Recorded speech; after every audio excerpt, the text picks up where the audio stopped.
좋은 수요일 아침입니다. 찬송가 384장 함께 찬양하겠습니다.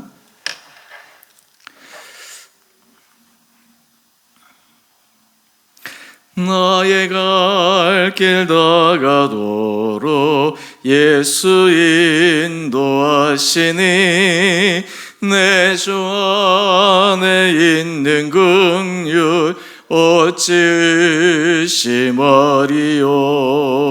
믿음으로 사는 자는 하늘 위로 받겠네. 무슨 일을 만나든지 만사 형통하리라. 무슨 일을 만나든지 만사 형통하리라. 나의 갈 길 다가도록 예수 인도하시니 어려운 일 당한데도 족한 은혜 주시네. 나는 심히 고단하고 영혼 매우 가라나.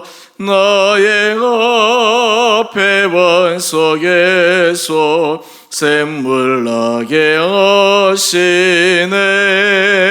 나의 앞에 반석에서 샘물 나게 하시네.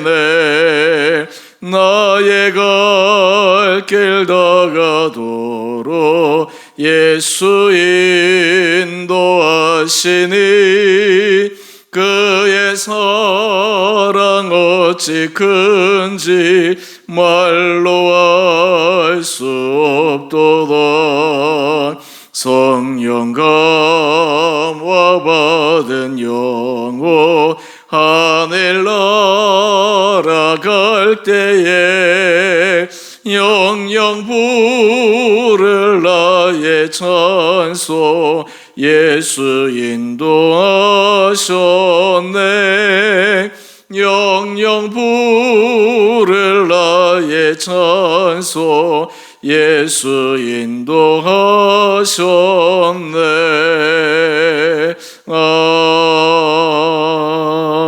아멘. 오늘 말씀은 사무엘하 2장 1절에서 11절까지입니다. 그 후에 다윗이 여호와께 여쭈어 아르되 내가 유다 한 성읍으로 올라가리이까. 여호와께서 이르시되 올라가라. 다윗이 아르되 어디로 가리이까. 이르시되 헤브론으로 가일지니라. 다윗이 그의 두 아내 이스라엘 여인 아히노암과 갈멜 사람 나발의 아내였던 아비가일을 데리고 그리로 올라갈 때에 또 자기와 함께한 추종자들과 그들의 가족들을 다윗이 다 데리고 올라가서 헤브론 각 성읍에 살게 하니라. 유다 사람들이 와서 거기서 다윗에게 기름을 부어 유다 족속의 왕으로 삼았더라. 어떤 사람이 다윗에게 말하여 이르되 사울을 장사한 사람은 길르앗 야베스 사람들이니이다 하매 다윗이 길르앗 야베스 사람들에게 전령들을 보내 그들에게 이르되 내가 너희 주 사울에게 이처럼 은혜를 베풀어 그를 장사하였으니 여호와께 복을 받을지어다. 너희가 이 일을 하였으니 이제 여호와께서 은혜와 진리로 너희에게 베푸시기를 원하고 나도 이 선한 일을 너희에게 갚으리니 이제 너희는 손을 강하게 하고 담대할지어다. 너희 주 사울이 죽었고 또 유다 족속이 내게 기름을 부어 그들의 왕으로 삼았음이니라 하니라. 사울의 군사령관 넬의 아들 아브넬이 이미 사울의 아들 이스보셋을 데리고 마하나임으로 건너가 길르앗과 아술과 이스라엘과 에브라임과 베냐민과 온 이스라엘의 왕으로 삼았더라. 사울의 아들 이스보셋이 이스라엘 왕이 될 때에 나이가 40세이며 2해 동안 왕위에 있으니라. 유다 족속은 다윗을 따르니 다윗이 헤브론에서 유다 족속의 왕이 된 날수는 7년 6개월이더라. 아멘. 복된 수요일 아침입니다. 하나님께서 이 하루도 우리에게 힘도하여 주시고 또 새로운 날 주님 앞에 감사함으로 기쁨으로 살아갈 수 있는 복된 하루 되시기를 바랍니다. 하나님께서 우리 믿음의 사람들에게 선한 마음을 주셔서 선한 일을 하게 하는 것은 참 복된 일입니다. 우리가 때로 선한 일을 할 때, 좋은 일을 할 때 사람인지라 그 일에 대한 어떤 보상이라고 할까요? 또 그 일을 통해서 또 내가 얻을 유익은 무엇인가 이런 것들을 의식하지 않는 가운데서 무의식적으로 종종 생각할 때가 있습니다. 예수님께서는 오른손이 한 일을 왼손이 모르게 하라 말씀하시고 모든 선행을 보고 계시는 하나님, 모든 선한 일을 보고 계시는 그 하나님, 하나님의 축복과 은혜 아래 살아갈 믿음이 필요하지만 또한 세상사를 살아가면서 우리가 한 일에 대해서 누군가에게 인정받고도 싶고 또 거기에 대해서 보상도 받고 싶은 마음이 사실입니다. 그런데 이와 반해서 어떤 선한 일을 함에 있어서 겉으로는 선한 일인 것처럼 보이지만 실제로는 다른 의도를 가지고 할 때도 있습니다.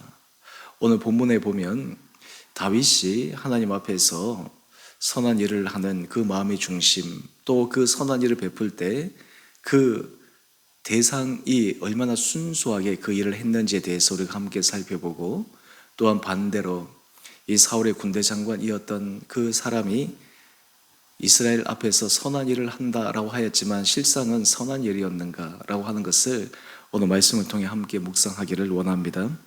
오늘 1절 이하의 말씀을 보면 이제 사울이 죽고 난 후에 다윗은 더 이상 사울을 피해 도망가지 않아도 되었습니다. 그런데 그의 마음은 조급하지 않았습니다. 이제 당장 하나님께서 약속하신 내가 왕이 되어야 되겠다라고 하는 인간적인 마음으로 그는 일을 그르치지 않습니다. 모든 상황 가운데서 다윗은 신중하고 때로 자기가 이제 어느 정도 할 수 있는 여력이 생긴 그 순간에서도 하나님을 의지합니다.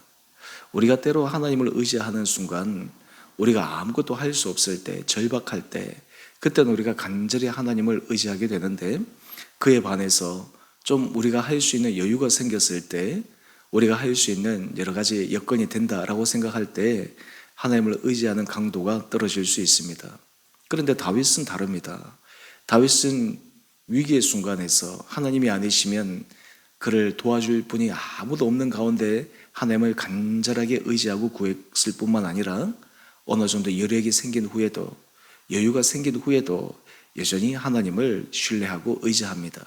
여러분, 이것이 바로 다윗이 하나님 앞에 축복받는 진실한 마음이었습니다. 오늘 1절 이하의 말씀을 보면 그러한 다윗은 하나님 앞에 질문합니다. 내가 유다 한 성읍으로 올라가리이까? 다윗이 임의로 선정하지 않습니다. 자기가 보았을 때 여기 가면 어떤 유불리가 있을까 인간적인 계산하고 올라가는 것이 아니라 하나님께서 그에게 인도하시는 대로 그 인도하심을 받아 가기를 원합니다. 하나님께서 올라가라고 하시며 헤브론이라고 하는 그 지역을 알려주십니다. 이때 다윗은 그동안 함께 수고했던 자기를 추종하는 사람들과 또 그의 가족들과 함께 헤브론으로 올라갑니다. 하나님이 하신 일이 참 놀라운 것은 이 헤브론 지역에서 다윗을 따르던 여러 많은 사람들이 살게 되면 그쪽에 있는 사람들이 불편할 수 있지 않겠습니까? 근데 역시 하나님이 하신 일은 놀랍습니다. 다윗이 함께 올라갔던 사람들이 그곳에서 성경에는 자세하게 기록되어 있지 않지만 안전하게 평화롭게 거할 수 있도록 이미 그 지역에 있는 사람들의 마음을 주님께서 움직이셨고 또한 다윗이 그곳에서 함께 올라간 사람들과 평화로운 삶을 살게 됩니다. 그런데 다윗의 인생의 목적은 이것이 아니지 않습니까? 그동안 참고 참았던 것은 하나님께서 그에게 기름 부으신 그 이스라엘의 왕이 되는 그때인데 여전히 다윗은 조급하게 그 일을 추진하지 않습니다. 그때 하나님께서 참 놀랍게 일을 하시는데 우리 4절 말씀을 한번 볼까요? 유다 사람들이 다윗에게 기름을 부어 유다 족속의 왕으로 삼습니다. 지금 사울이 죽었다고 해서 이스라엘 전체 왕이 된 것이 아니라 먼저 유다 족속, 다윗이 속한 지파죠. 사람들이 먼저 다윗을 왕으로 세웁니다. 이제 시작입니다. 하나님께서 그에게 은혜를 주신 것이죠. 우리 11절 말씀을 한번 먼저 돌아가 볼까요? 다윗이 헤브론에서 유다 족속의 왕이 된 날수는 7년 6개월이더라. 그렇게 한 7년 6개월 동안 이 헤브론에서 유다 족속의 왕으로서 그는 하나님께서 주신 그 사명을 감당하고 있었던 것입니다. 여러분, 이런 왕의 자리에서 다윗은 무엇을 했을까요? 보통 같으면 이제 내게 기회가 왔구나, 어떻게든지 인간적인 야망, 야욕을 그것을 성취하기 위해서 무리수를 둘 수도 있었을 것입니다. 사울이 그렇게 해서 그의 인생이 하나님 앞에서 심판을 받지 않았습니까? 그런데 다윗은 그 왕의 자리에 올랐을 때 제일 먼저 한 일이 있습니다. 그것은 우리 4절 이하의 말씀을 보면 사울을 장사한 사람이 길앗 야베스 사람이라고 하는 이야기를 듣습니다. 여러분, 이 길앗 야베스 사람들은 사실 역사적으로 큰 상처를 지녔던 사람들입니다. 사사기 21장에 보게 되면 당시 사사 시대 때 베냐민 지파가 한 악행으로 인해서 이스라엘 모든 지파들이 베냐민 지파와 전쟁을 한 때가 있었습니다. 근데 유독 이 길앗 야베스 사람만 이 전쟁에 참여하지 않았습니다. 그랬더니 그 베냐민을 제외한 다른 지파 사람들이 이 길앗 야베스 이 성을 쳐들어가서 처녀 400명만 남겨두고 남자들을 다 진멸하는 그러한 참 너무나 가슴 아픈 상처가 있던 그 지역이 바로 이 길앗 야베스 사람이었습니다.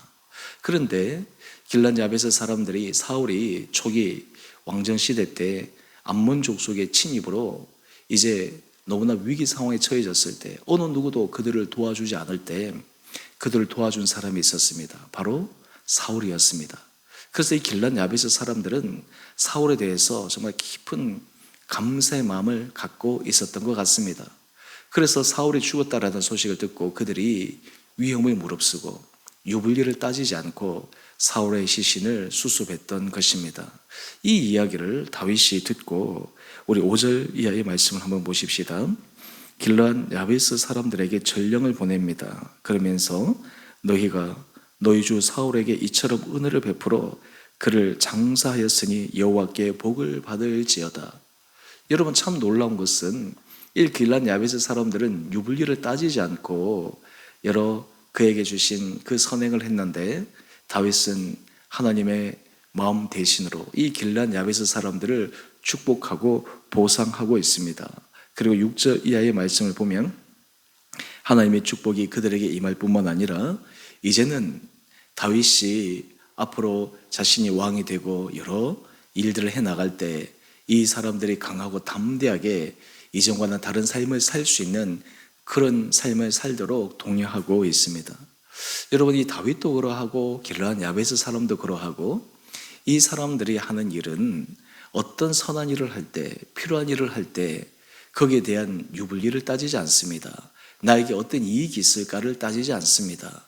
늘 하나님 앞에서 옳은 길을 선택합니다. 이것이 바로 하나님께서 기뻐하시는 삶의 모습이 아닌가 생각해 봅니다. 그에 반해서 우리 8절 이하의 말씀을 한번 볼까요? 여전히 사울을 따르던 사람들, 그 사람들도 사울이 이루어 놓았던 그 초기 왕정의 그 권력, 어떤 의미에서 여러 가지 고난, 이런 것들을 어떻게 쉽게 포기할 수 있겠습니까? 그때 군사령관 네리 아들 아브넬이 그 자신의 가지고 있는 기득권을 지키기 위해서 한 일은 사울의 아들 가운데 살아남은 이스보셋을 왕으로 세웁니다. 그런데 사실 이 이스보셋은 어떤 의미에서 꼭두각시입니다. 어떤 실질적인 힘을 갖고 있는 왕이 아닙니다. 실제적인 힘을 갖고 있는 사람은 아브넬입니다. 그러니까 막후에서 실력을 행사하도록 만드는 것이죠. 겉으로는 사울의 아들을 왕위에 옹리하는 것처럼 보이지만 실제로는 자신이 가지고 있는 그 권력, 힘, 이것을 막후에서 사용하기 위해서 겉으로는 선한 일처럼 보이지만 실제로는 그렇지 않은 모습을 대조적으로 보입니다. 그래서 우리 10절 이하의 말씀을 한번 볼까요? 사울의 아들 이스보셋이 이스라엘의 왕이 될 때 나이가 40세이고 2해 동안 왕위에 있게 됩니다. 요때가 바로 과도기입니다. 다윗과 사울 집안 사이에 전쟁이 계속적으로 이어지는 시기입니다. 여러분, 오늘 우리는 이 아침 말씀을 통해서 다윗과 길르앗 야베스 사람, 또 그에 반해서 사울의 군사령관 네리 아들 아브넬, 그리고 여전히 하나님의 뜻을 따르지 못하고 자신의 기득권을 유지하기 위해서 계속해서 어떤 길을 걸어가는 사람들, 오늘 우리의 삶의 모습 가운데 우리는 하나님 앞에서 어떤 믿음의 선택을 하며 살아가고 있는가? 또한 우리가 길르앗 야베스 사람처럼 은혜를 입었을 때 그 은혜 입은 것에 대해서 또한 우리가 깊은 유불리를 따지지 않고 그것을 표현할 수 있는 그런 감사의 마음을 가지고 있는가? 뿐만 아니라 우리가 하나님 앞에서 하나님께서 칭찬하실 만한 그러한 것을 우리의 삶의 자리에서 늘 행하며 살아가고 있는가? 오늘 이 아침 하나님께서 우리들에게 은혜를 도와여 주셔서 정말 어제도 그랬던 것처럼 다윗에게 주신 그 선한 마음, 또 다윗이 사람들을 선대하는 마음, 또한 다윗이 하나님께서 기뻐하신 일들을 계속 행해가던 마음, 다윗이 조급해하지 않고 하나님의 인도함을 받아가는 그런 삶의 모습들, 오늘 그런 삶의 모습들을 우리 삶의 자리에도 하나님 앞에 은혜를 구하며 나갈 수 있는 귀하고 복된 이하로 될 수 있게 되기를 주님의 이름으로 축원드립니다. 그러할 때 하나님께서 여러분의 인생을 가면 갈수록 흥하게 하시고 가면 갈수록 형통하게 하시고 우리의 인생이 처음보다 나중이 마지막이 더 아름다운 모습으로 주님께서 인도해 주실 줄을 믿고 오늘도 믿음 안에서 승리하는 복된 하루 되시기를 주님의 이름으로 축원드립니다. 함께 기도하겠습니다.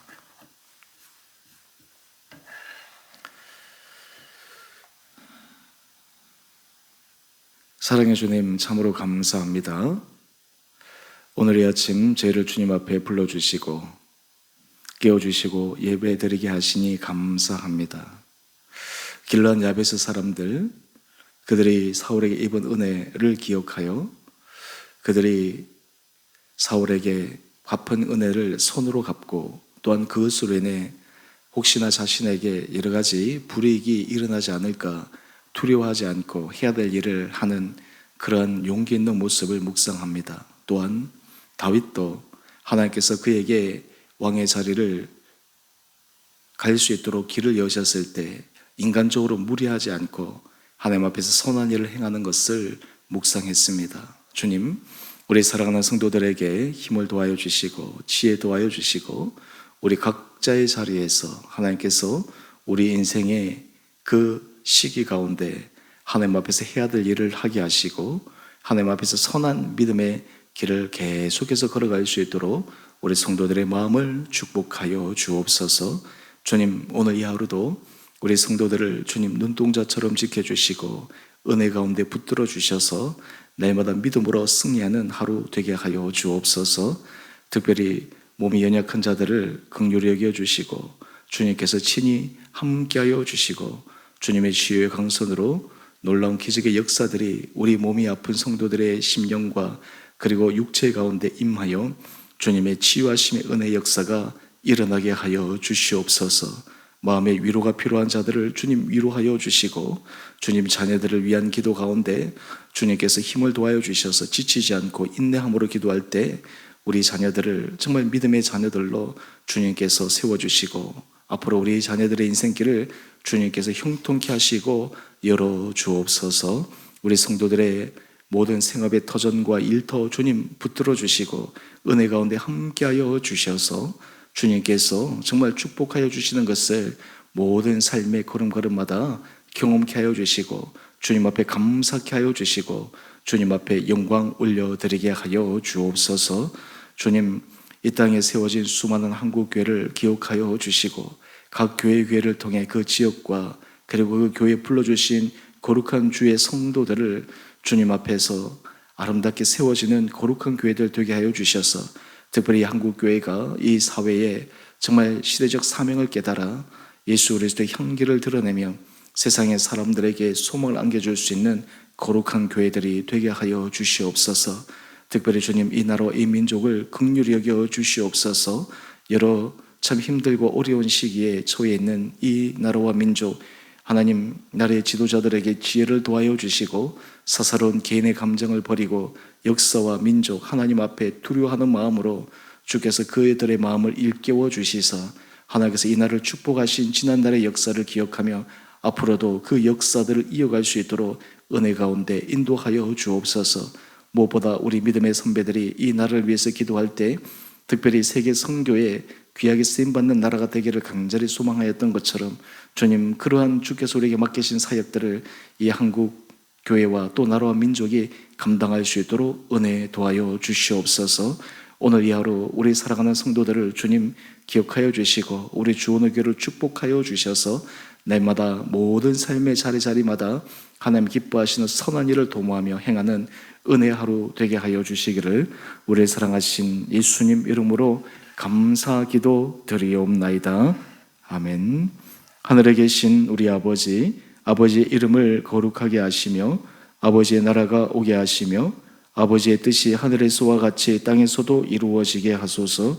오늘 우리에게 일용할 양식을 주시고 우리가 우리에게 잘못한 사람을 용서하여 준 것 같이 우리 죄를 용서하여 주시고 우리를 시험에 빠지지 않게 하시고 악에서 구하소서. 나라와 권능과 영광이 영원히 아버지의 것입니다. 아멘. 오늘도 믿음으로 승리하시는 복된 하루 되시기를 바랍니다.